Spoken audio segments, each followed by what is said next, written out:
I know this isn't a popular way to talk because we want a more manageable God.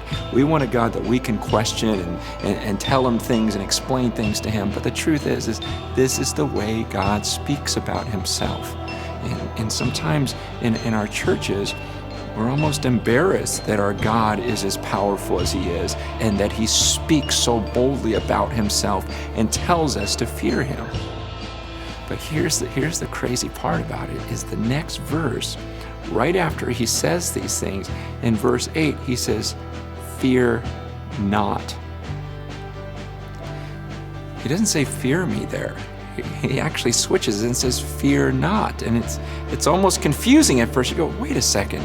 You're telling me who you are, and then once I get to this point of fear, you kind of go, but fear not, nor be afraid. Now, why would he say that? You see, it's actually a very common theme in Scripture.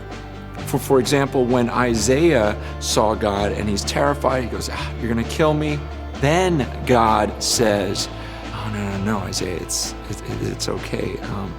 I'm actually going to send one of my angels, and an angel takes this coal, and he says, Isaiah was saying, gosh, I'm such a sinner, I've said such bad things, and God says, no, watch, this coal's going to touch your lips, and I'm going to forgive you of everything.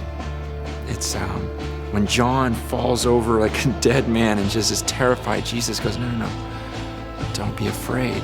It's me, Jesus. It's the same thing that he's doing here. And he's saying to them, he goes, look, I am this is amazing God that you ought to fear. But once you get to that point, he goes, you don't have to fear me.